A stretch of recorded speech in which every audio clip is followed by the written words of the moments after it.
Well, I want to welcome you one more time to this collection of sermons that we will be concluding with this installment that we are calling Planted, Not Buried. If you have been listening or watching, joining us at church online or in person throughout this series, you know this statement is not just a series title for us, not in this season, not in this collection, that really Planted, Not Buried is a statement of faith. Planted, Not Buried is a perspective that we are taking on in shaping, in framing how we see all we see. We are choosing to live planted, not buried, because this perspective really can change how you see everything. And where we've been over these many weeks, if you want to go back and watch or listen to one of the previous installments, we've talked about building the right character, because if you have the right makeup on the inside of you, it does not matter where they place you. It does not matter where you get put. You can know I am planted here because I know what's inside of me. You may have tried to bury me, but you can't bury me because I know who lives in me. And this includes when you find yourself in the dark. When you find yourself with anonymity being your normality, when you find yourself with regression being the only movement you experience, when it's dark in your life, you can say by faith, because of how you see all you see, I'm planted, not buried. And that even goes into us, as we discovered in the most recent installment, being able to wait well. A lot of us don't like to wait. Many of us don't deal well with the waiting season.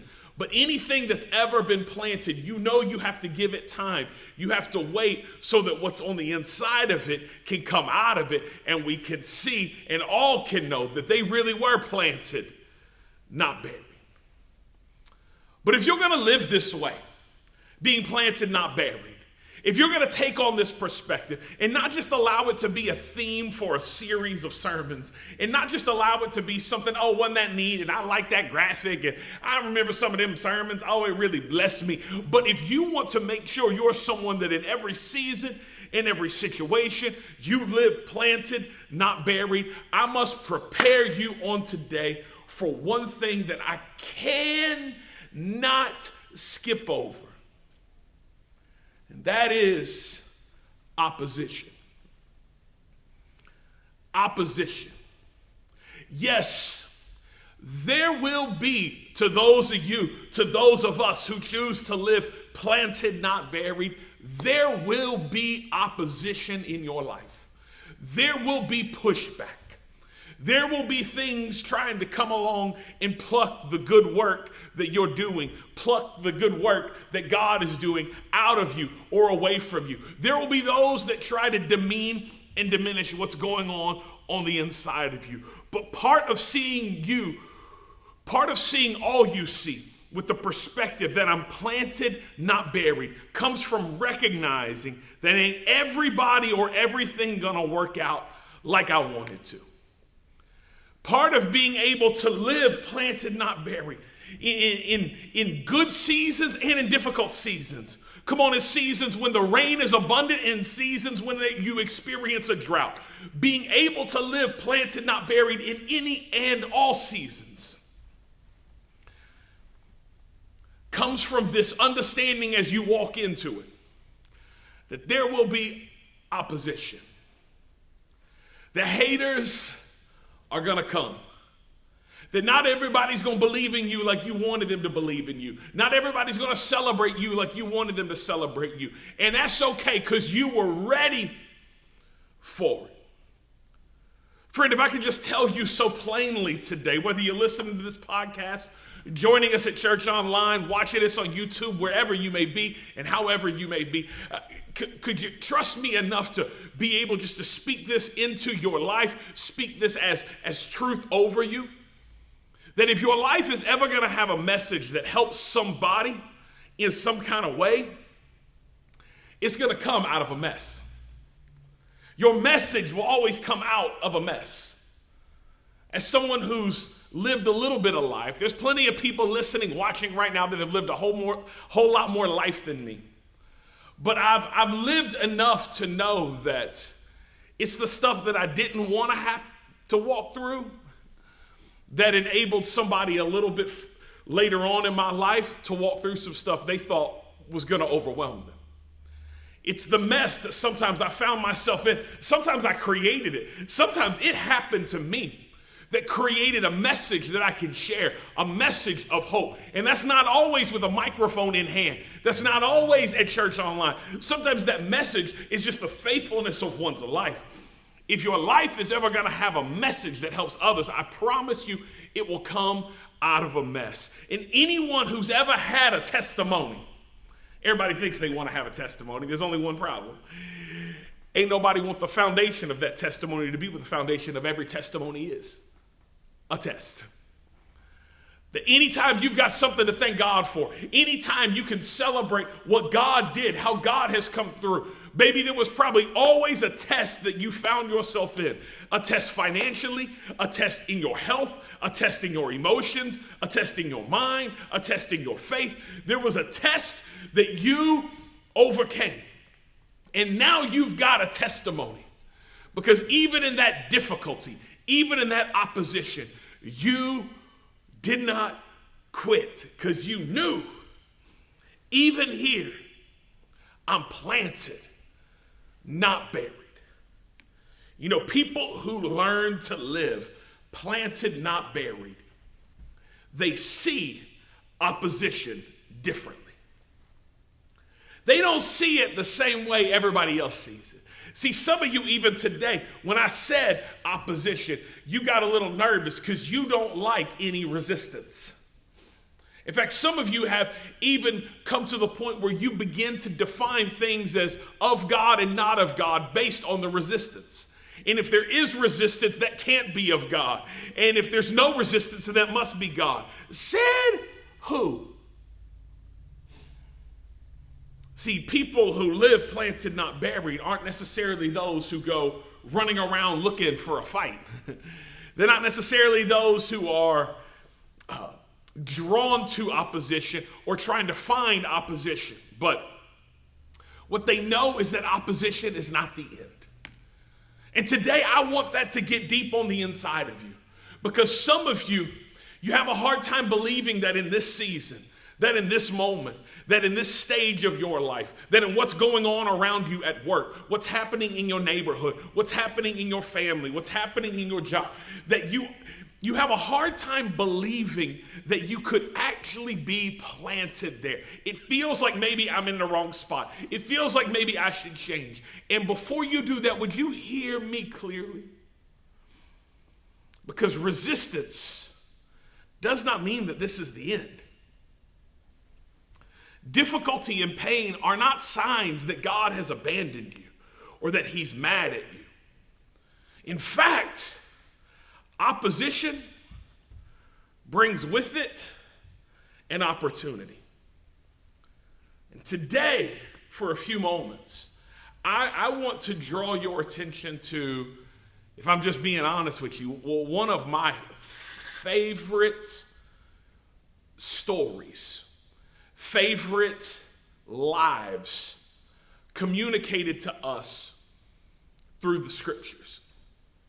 Today we're going to turn our attention to a man in the Old Testament called Nehemiah. And I think his story is so powerful. It's been so helpful and so instructive for me even personally. And I believe for you it will be today, and I want to tell you why. Because Nehemiah was not a spiritual leader. I think sometimes when we go to the scriptures, we think of everyone we're reading as some man of God, some woman of God. That there's the pastor, there's the priest, there's the prophet, there's the anointed one of God. And many of them are. Many of the people who took pen to paper, if you will, and wrote down what we now hold and treasure and have as the inspired, authoritative written word of God were apostles and prophets and pastors and evangelists and teachers. They were God's anointed man for a season. Not Nehemiah. Nehemiah didn't go to seminary. Nehemiah didn't have a church he pastored. Nehemiah wasn't on the traveling speaking circuit of pontificators of his day. No.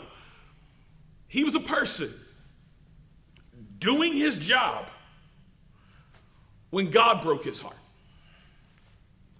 He was a man who was working well at the work that his hands offered him to do. And God broke his heart for something. And he ran towards it. And he did good work despite opposition that he would have never expected. And so today I want to lean in and lean out of his story. I want to take you on a journey through what we are communicated to and about in much of this key moment in Nehemiah's life and in his story. But as we do, I want to draw application for your own life, for my own life, for this season, for any season you find yourself when the opposition comes at you. Because some of you, the reason you're ready to throw in the towel on God, the reason you're ready to abandon this season of life, the reason some of you have thought very, very strongly about ending your marriage, about quitting your job, about walking out of that space and never going back in there again is because of the opposition that you face. But what if that opposition isn't a sign that you're to run? But maybe it's a reminder that I need to hold on and keep at what I'm doing because what I do matters. Because even here, somebody in that chat, I am planted, not buried. Book of Nehemiah chapter 1. Here's the way it begins. Nehemiah chapter 1. We're going to read the first 4 verses. And as I told you today, we'll read several parts of it. I'm going to give you the Michael Byer version of a lot of his story just to help us speed along so that way we don't read 7 chapters of the book of Nehemiah and call ourselves having been to church today. But that being said, let's read the first 4 verses of Nehemiah chapter 1, shall we? God's word goes like this. It says, during the month of Chislev, in the 20th year, when I was in the fortress city of Susa, Hanani, one of my brothers, arrived with men from Judah, and I questioned them about Jerusalem and the Jewish remnant that survived the exile. They said to me, the remnant in the province who survived the exile are in great trouble and disgrace. Jerusalem's wall has been broken down, and its gates have been burned down. Nehemiah says, when I heard these words, I sat down and wept. I mourned for a number of days, fasting and praying before the God of heaven. I hope you understand how normal this experience is in one's life. Nehemiah just tells us where he is and what's going on, and that his brother came back from a journey to the homeland.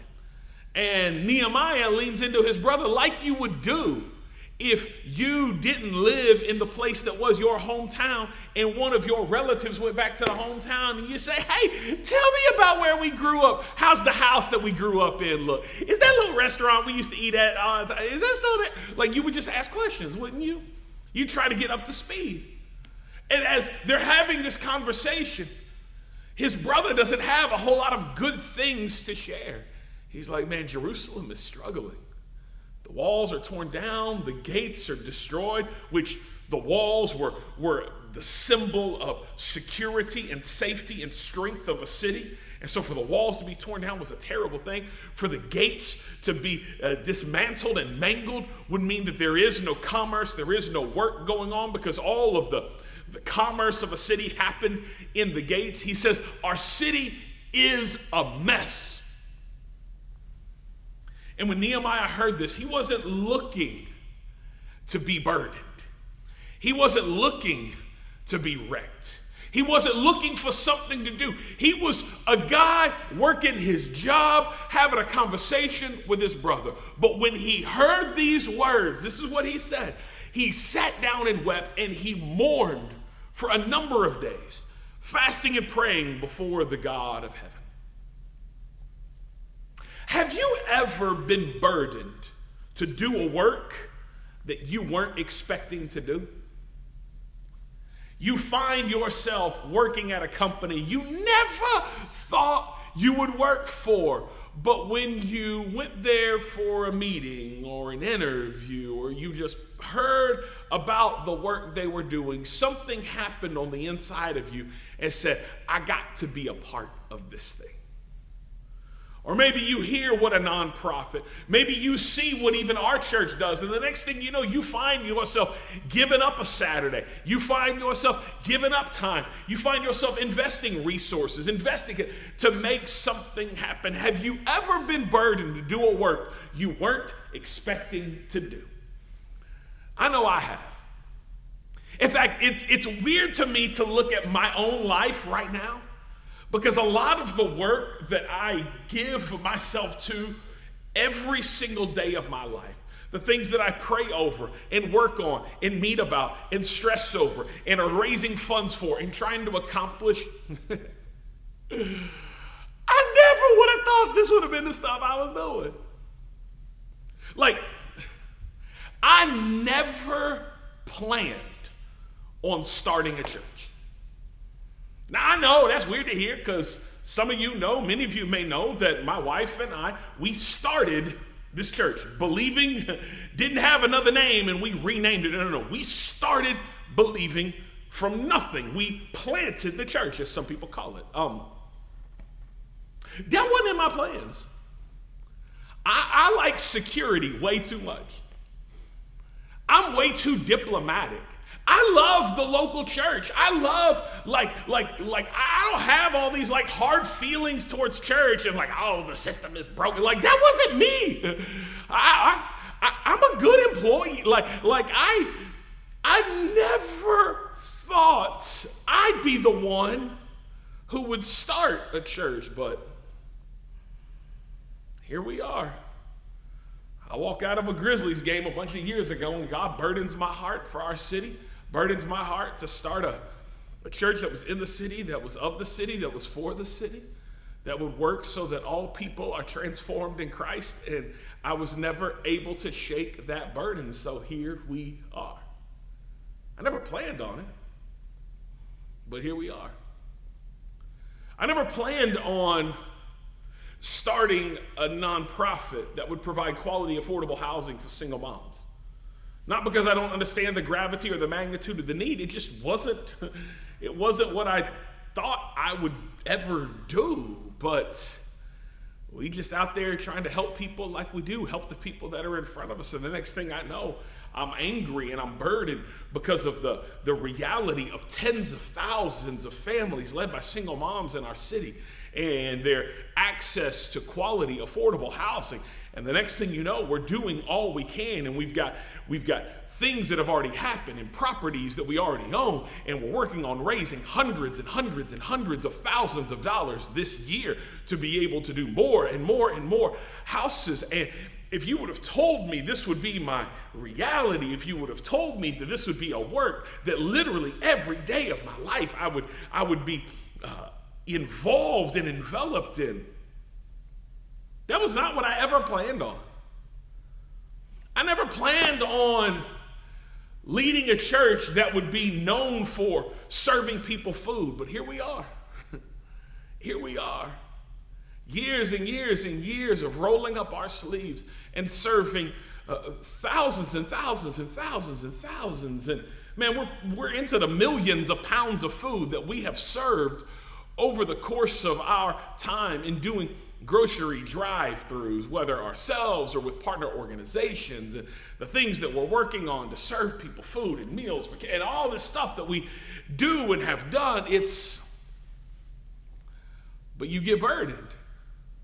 I didn't plan on it, but you realize in your neighborhood so many people don't eat. And so many people don't know where their next meal is coming from. And so many people, they open their pantry and there's nothing there. It's an exercise in futility. And something on the inside of you gets burdened and says, we have to do something something. I never planned on us operating a toy giveaway at Christmas that would serve thousands of kids, that we would have passed out more than, somewhere in the neighborhood of like 12 or 13,000 toys over the last couple of years to kids in our cities, helping parents be the heroes, helping kids be able to open something on Christmas. That was not in the plan.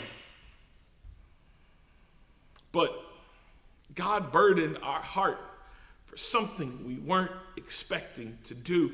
And so when we knew we couldn't shake it, we did something about it. Can I teach you something today that I believe the story of Nehemiah bears out? I believe there are many instances in the scripture that bear out the truth of what I'm about to say. Although what I'm about to say is going to rub many of you the wrong way. In fact, the more church-y you are, the more this is going to bother you. The more you've been around thinkers and talkers and writers of spiritual concepts in the Christian faith, this may bother you more. But I promise you it's true in their life, and it's certainly true in mine. In fact, you'll even notice in this thing I want you to write down how I've sort of caveated it. But really, I would like to take the caveats off of it because of how fundamentally true I know this is. But please write this down. God directs through burden as much or more than he directs through blessing. God directs your life, my life. He directs us as much or more through the burden he puts in our heart, through the burden he enables our eyes to see, through the burden he allows to sit on our heart that we cannot shake, as much or more than he does the blessing that comes to our life. See, we want God to bless us into the work that he has for us. That's what people say, right?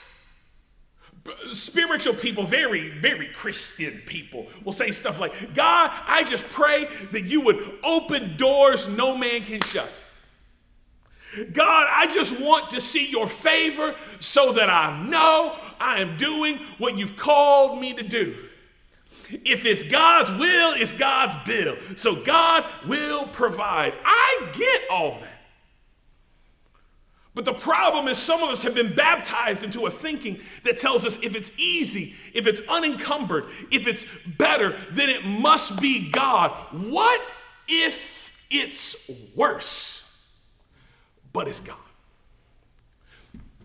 What if you can't even see the path because the path has never been blazed, but it's God? What if it's more difficult? What if it costs you more? What if it's harder for you? What if it hurts you? But you know it's God. What if it's less money, but it's God? What if it's a lower quality of life in other people's eyes, but it's God? What if nobody would think you are wrong for just walking away from that, but you know you're supposed to walk into that? What if it's broken when you get it? And that's the very thing that God calls you to. See, what if God directs you? Maybe by breaking your heart. Not by blazing a trail for you. Not by paving the roads in gold for you. Not by providing for you everything you could ever hope, want, or dream, or imagine, so you know it must be the will of God because it was so easy. I am not saying that sometimes God doesn't do that, because sometimes he does. Sometimes it's like we had to take this opportunity. We had to do this thing because it was so good. But why, for many people of faith, is that their only definition of the will and purposes of God? What if God directs you through burden that he puts on your heart, not just through blessing that he provides for you? And sometimes that burden leads you to do something you weren't planning on doing, leads you to go away you would never plan on going, because it was difficult and it was hard. And people like you don't do big stuff like that. but God said, this is for you. You know, a broken heart was all that Nehemiah had to start moving. Nehemiah chapter 1, we read the first 4 verses when he has this conversation with his brother and his heart is broken and he cries and he prays. The next many verses of chapter 1 actually allow us in to some of that prayer from Nehemiah to God, where he's pouring out his heart to God and saying, God, don't forget your people. God, fix this. God, do what only you can do. And then we turn the page to Nehemiah chapter 2, and Nehemiah still has this broken heart. He's fasted and prayed, and he does all he can with what's in his hand. He's not a prophet, he's not a priest, he's not a great leader, but he does have access to the king. In fact, the king is his boss. The king, oddly enough, had a predecessor who was the very one who went to Jerusalem and destroyed the walls and burned down the gates and made the whole thing a mess. The mess that now Nehemiah has heard about, the mess that Nehemiah now feels burdened to do something about. He's going to his boss, the king, whose predecessor created the problem, and asking his boss, the king, if he could take some personal time off to see about rebuilding the city of Jerusalem. To which that king should have responded, no, who do you think you are? But that's not what the king says. The king says, yes, go do this. You've been so great to me. You've worked so great for me. There's clearly something wrong. I can see it in your face. Go. And so then, on top of that, Nehemiah chapter 2, go read it for yourself. I'm giving you a quick version, help you understand. But Nehemiah then says, okay, well, that went so well. Let me see if we can get some funding for this. So Nehemiah asked the king, who again, his predecessor had created the problem that Nehemiah is now burdened to go fix. He asked the king for the royal credit card, simplest way I can put it for you, to be able to buy the supplies that they're going to need to go rebuild the walls, to go reconstruct the gates, to go restore the dignity to the city that one of his predecessors destroyed. And the king says, okay, I'll do that too. That makes no sense, okay? Like, it makes no sense. But I know what you're thinking. You think, oh, Nehemiah must have had so much clout. Nehemiah must have been, he wasn't a prophet, he wasn't a priest, but he was probably this great dignitary, this great advisor to the king. No. Nehemiah was a nobody. And that's not because I think he was a nobody. That's because he calls himself a nobody. See, right at the end of Nehemiah chapter 1, before we get to Nehemiah chapter 2, and he asks the king for the favor and the time to be able to go and work on this, and the favor and the resources to be able to take the royal credit card and go get the supplies to do this thing, Nehemiah gives us one piece of insight after he explains how his heart got burdened and after he gives us the prayer that he was praying to God.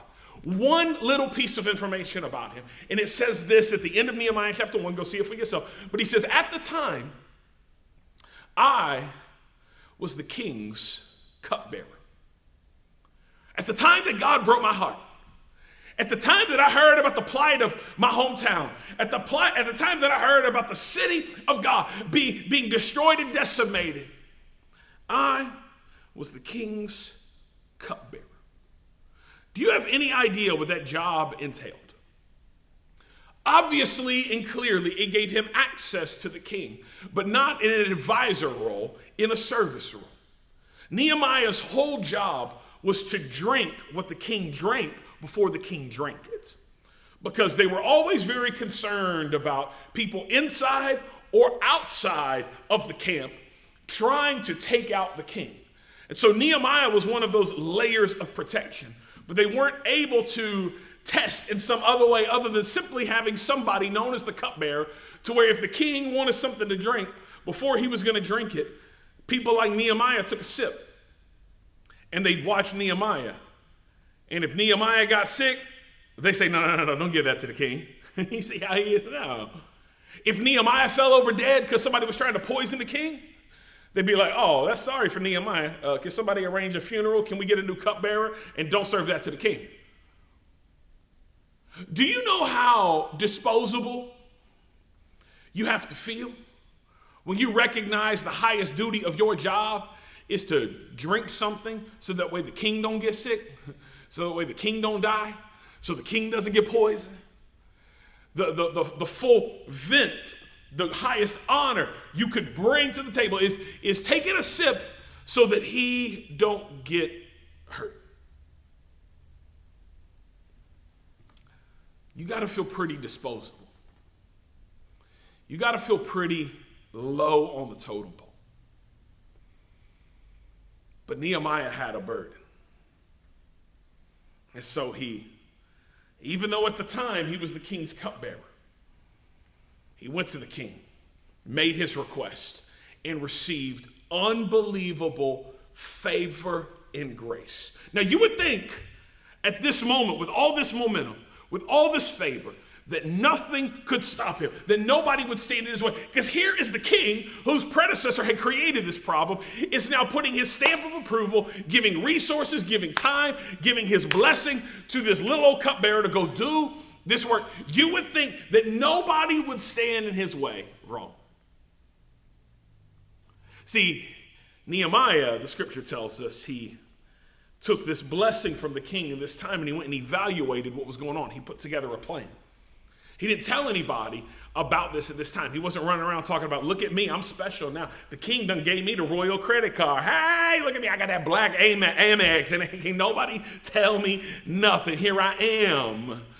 He didn't run around like that. He saw what needed to be done, put together a plan. And once that plan was constructed, he began to communicate what they were going to do. And as soon as he started talking about what it was he was going to do, as soon as he started talking about how they were going to go about fixing the problem that he was burdened to fix, then the opposition shows up. The end of Nehemiah chapter 2 introduces us to three antagonists in Nehemiah's life. There were many others, but these were the three primary because they were leaders, they were officials in the area that Nehemiah was trying to rebuild. These are the very people you would think would be on his side, but they weren't. They were known as Sanballat, Tobiah, and Geshem. And they literally came at him when they heard about his plan, threatening him as being disrespectful to the king. They started threatening him, saying, what is this work that you were doing? You are being dishonoring to the king. And Nehemiah's like, what are you talking about? I got the king's blessing. The king is the one who sent me to do this. But now the opposition comes. And Nehemiah responds with such determination and grace throughout the whole of this journey that I think there's something you and I can learn from him. Because how do you respond when you face opposition to God's priorities for your life? Because let me tell you, friend, if you begin to walk in the things of God, if you begin to walk out and do the things that God has for you, if you begin to care about people that God says care about, if you begin to care about work that God says this is work for you, I know ain't nobody doing it. I know nobody would see this as being wise, but I've called you to this. I've built you for this. You will find opposition will find you. When you're trying to help them people and you're trying to fix this problem and you're still praying about that and you're still praying for God to heal, still praying for God to fix, still praying for God to provide. They're a kid and you're trying to change the reality for those kids. See, most of us believe the onslaught of the opposition rather than see the opposition as an opportunity. Most of us believe the report that they are telling us. Most of us believe when they say our time is worthless, when they say our efforts are in vain, when they tell you you'll never make a difference, when they tell you you ought to leave him, you ought to be done with her, when they tell you that, we start to believe them rather than see the opposition as an opportunity. Recognizing that I know this is a mess, but God's message will come through this. I know this is a test, but this will be my testimony. Hear me today and write this in your notes. Don't allow the opinions of the opposition to become greater than the outcomes of the opportunity. Don't allow the opinions of the opposition around you to become louder, stronger, and greater than the outcomes of the opportunity, than what God called you to, than the picture he put on the inside of you, if you would just stay faithful in your family, if you would just keep showing up to your job. Come on, if you would just continue praying, if you would just continue inviting, if you would just continue serving, if you would just continue doing the thing God has called you to do, walking it out for his honor and his glory. See, that's why a burden matters so much. Because all this for Nehemiah started with a burden. And friend, if you're going to live planted, not buried, you've got to have a burden on the inside of you for what God's called you to. I know you may be a plumber, but what God's called you to. I know you may be a school teacher, what God has called you to. I know you may be retired, what God has called you to. Because the burden should push you to see, even when everybody around you can't see. See, it's that burden on the inside of you that pushes you to see your whole family saved. Even though you've got naysayers talking about, man, you've been praying for your family for 20 years and ain't not one of them saved. Why are you still trying to believe it? Why are you still doing all this? But it's that faith, it's that burden, it's that picture on the inside of you that says, I'm going to keep praying for him. I'm going to keep believing for him. I'm going to keep asking God to do what only God can do. It's that burden on the inside of you that continues to pray for your friend to be healed, even though the doctors have said, you know what, we're just trying to give them good quality of life as long as they're going to have breath. And you said, the devil is a lie. My friend shall be healed. They shall walk again. They shall stand upright. They shall... It's a burden. It's a burden that believes that your school can be transformed. It's a burden that helps you to see your neighborhood blessed. Ain't nobody ever called your neighborhood blessed. They've called it everything but blessed. They've called it broken. They've called it dysfunctional. They've said nobody wants to move there. Everybody's trying to move out of there. But you see your neighborhood as blessed, and you hang on, and that's why you serve, and that's why you care, and that's why you won't move, and that's why you won't sell. It's that burden to see your business thrive, not just so you can be a big deal, not just so you can have more for you, but there are initiatives that you want to fund. There are nonprofits you want to bless. There are churches that you want to help fuel ministry. There is work to be done. And you say, if you'll bless this work that you've burdened me to do, God, I'll with open hands trust you like I'm trusting you with all you've given me right now. So you got to have a burden on the inside of you that's louder than the opposition around you. Because their opposition, their opinions, woo, man, can they get loud. Nehemiah experienced the increase in volume from the opposition. See, it's in Nehemiah chapter 4 that the opposition gets real loud.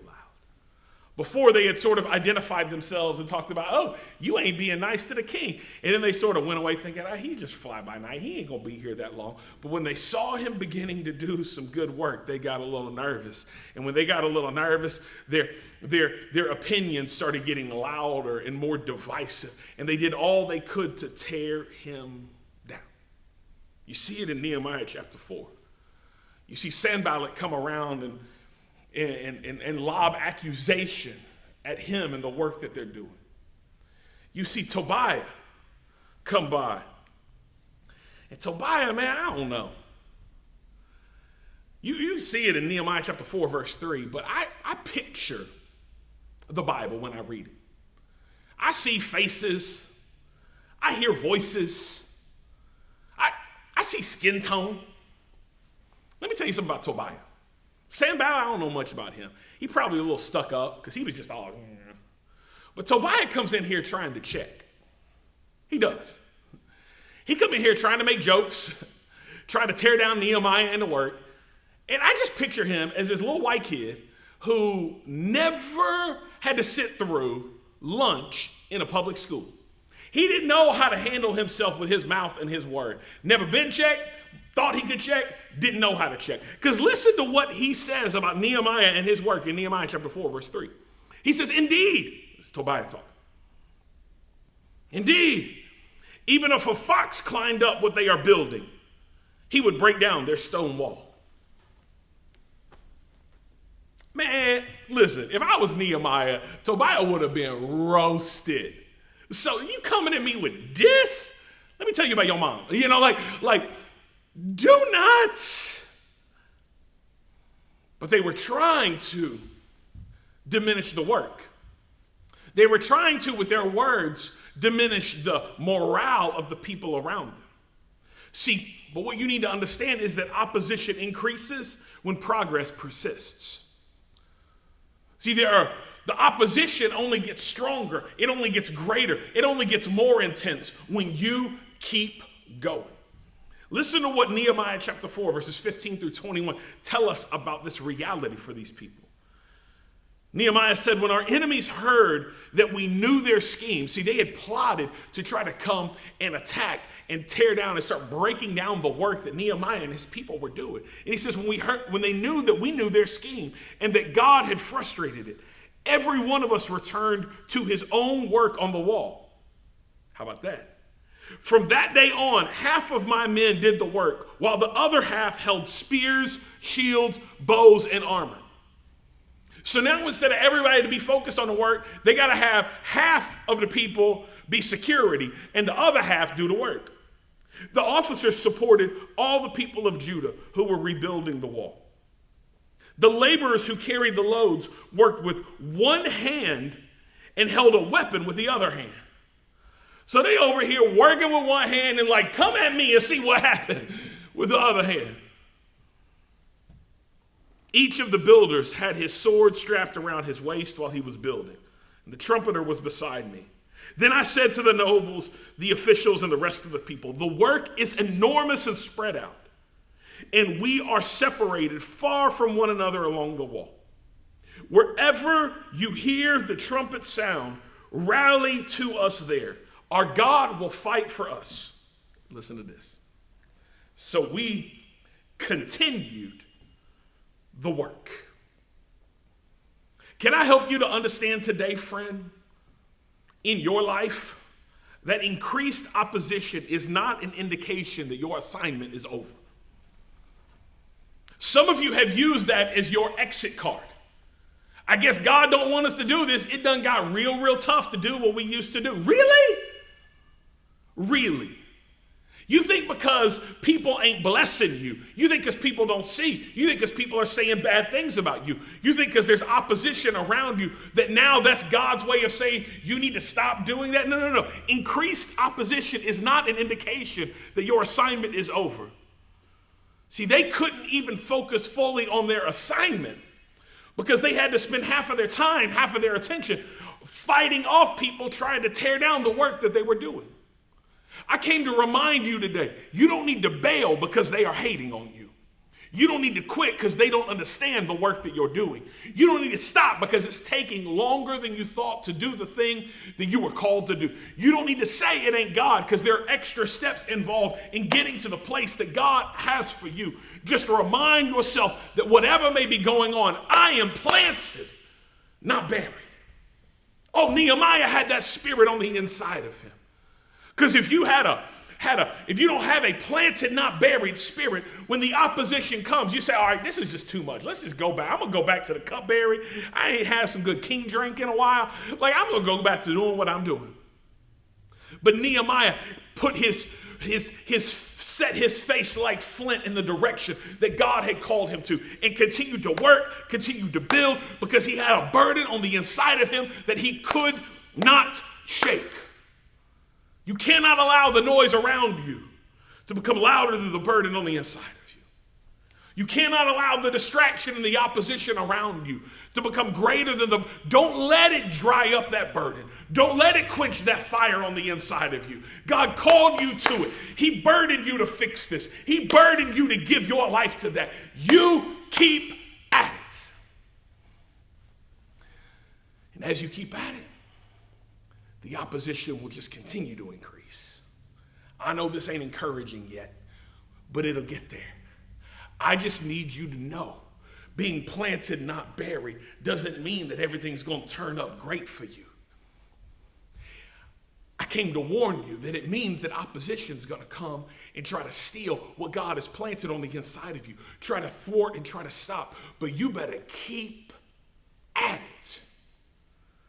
You get to Nehemiah chapter 5, and all of a sudden now all the people have money problems because they've started taxing the people in a way that is crazy, and they can't even afford to live and do the work. And Nehemiah now, who was just simply burdened to rebuild the walls, has now got to become a diplomat and a dignitary and go sit in meetings about tax laws to be able to help the people. That was never in his mind. But when you're really burdened, you will find yourself in some rooms handling some problems you never imagined handling. But you know what? My family shall be saved.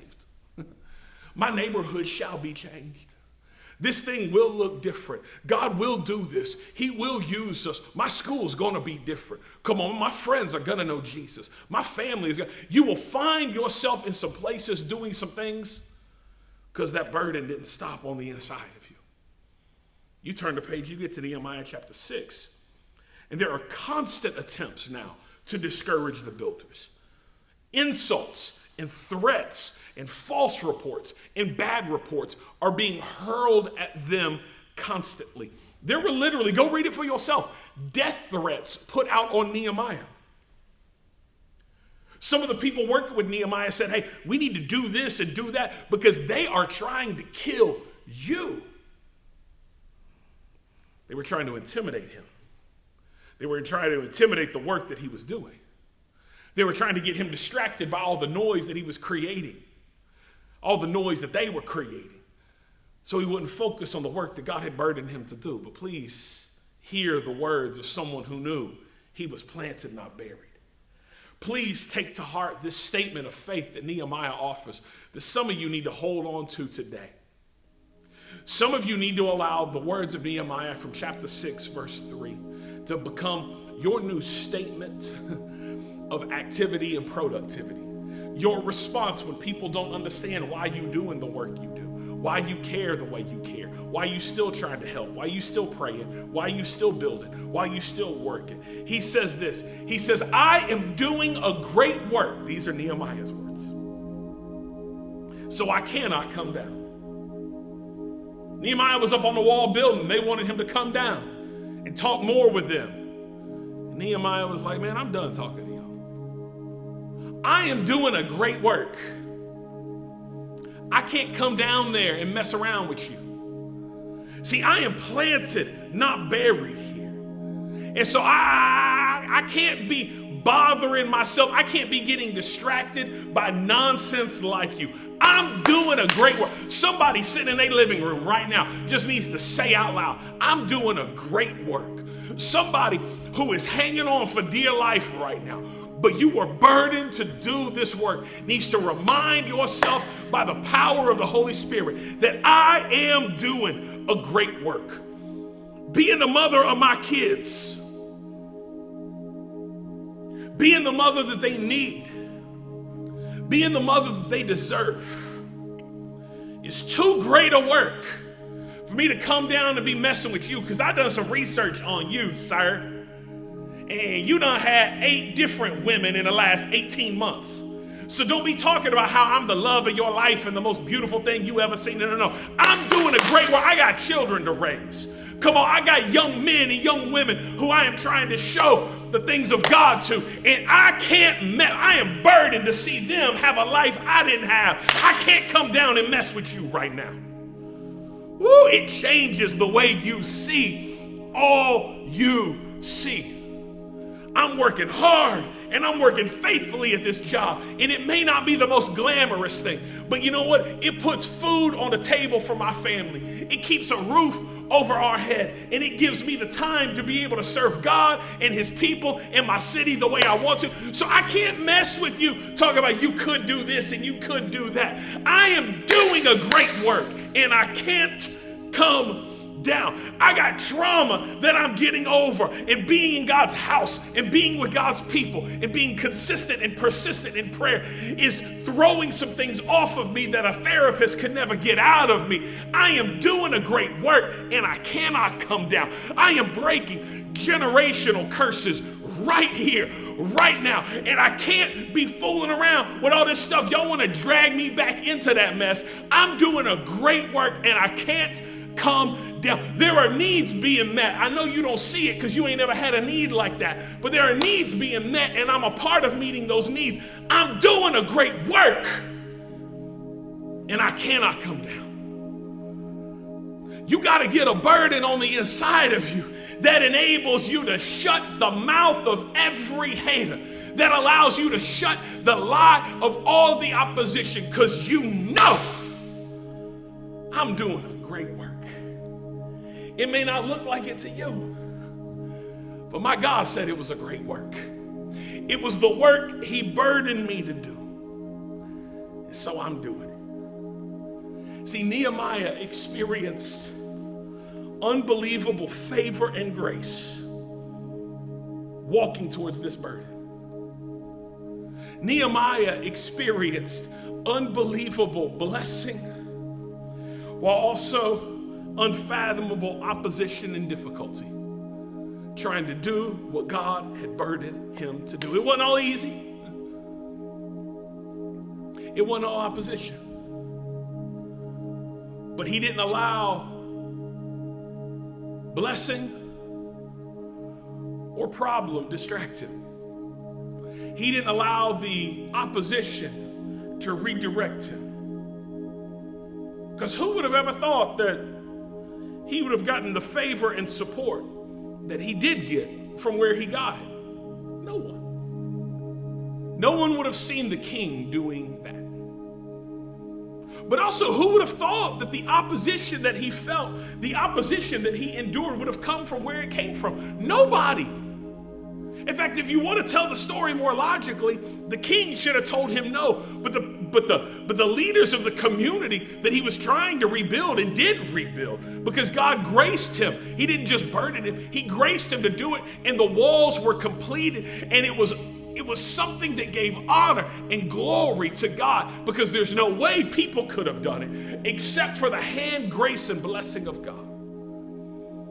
But the people who were supposed to support him didn't even support him. The people who you never thought would have supported him unbelievably. He believed he was planted, so nothing stopped him. You know, my encouragement to you today, particularly those of you who are planted, but you're planted in a place you've been burdened for. You're burdened to help navigate addiction for people. You're burdened to keep praying for that group. You're burdened to keep inviting. You're burdened to see your whole street come to church with you. You're burdened. I get it. I get it. Stay planted and watch God surprise you. Watch God surprise you. Can I tell you, I am so, looking back on it, astonished at what God's done for me in this vein. If you would have asked me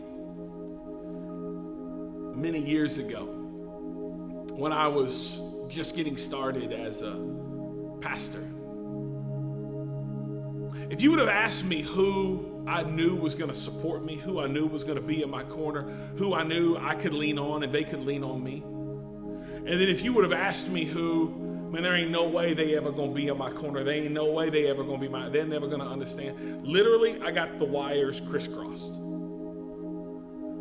Because a lot of the people I thought that were going to be in my corner, a lot of the people that I thought would fight for me, care for me, that I would be able to care for them too, no.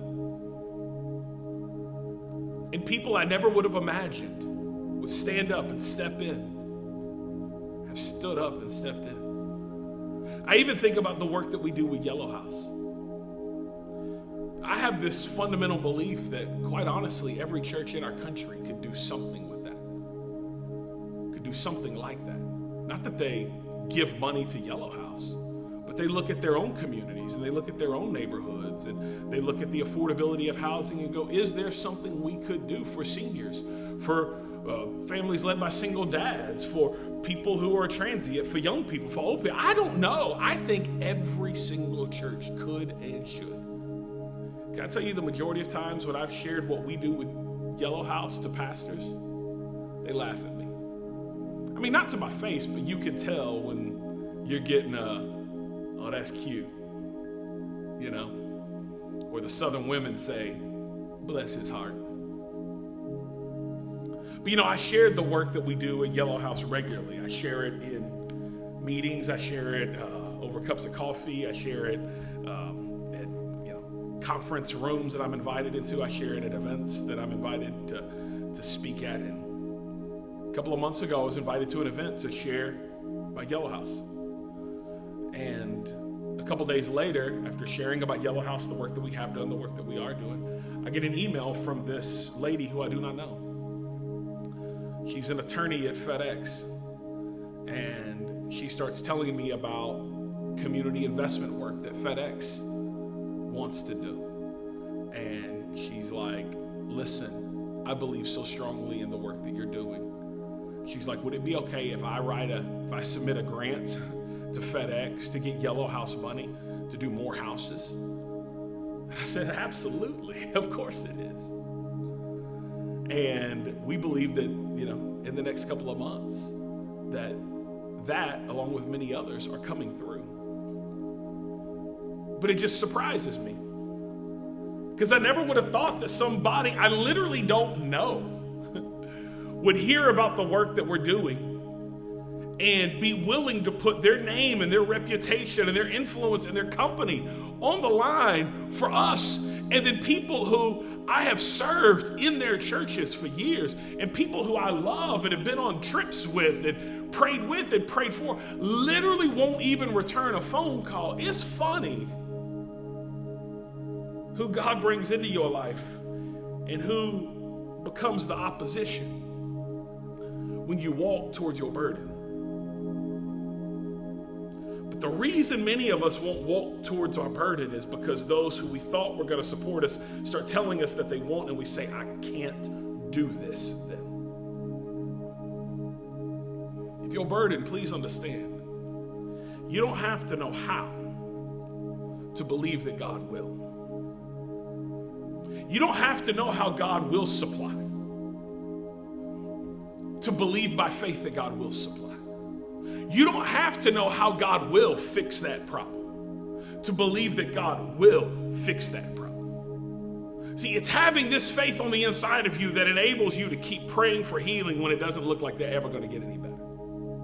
It's this faith on the inside of you that enables you to keep serving even when you're tired, even when you're exhausted, even when you wonder if you're really making a difference. It enables you to keep giving even when money is tight. It enables you to keep believing even though the battle in your mind and your heart rages on. This is how you keep blessing even when they hate. Because the opposition will come. And that will be the moment when you find out, am I going to let this opposition bury me? Am I going to let this opposition bury the dream and the burden God put on the inside of me? Or do I know that I am planted here? And this opposition is just reminding me of the call of God, of the work that He set me to do, of the thing that He placed in my heart and said, give yourself to that. Help make that happen. Come on, make sure your church never has to work. You do this. Because you're planted, not buried. Father, I love you and I thank you today. I pray specifically for people under the sound of my voice who know that they are burdened to do a work, burdened to change a reality, burdened to make it happen. Father, today I pray you would fuel them with faith like you fueled Nehemiah. That regardless of the opposition, regardless of the hate, regardless of the pushback, they would stay firmly planted on the burden you put on the inside of them and run towards it with abandonment, because they know with you they are planted, not buried. Jesus, we pray all this in your precious name. Everybody said, amen.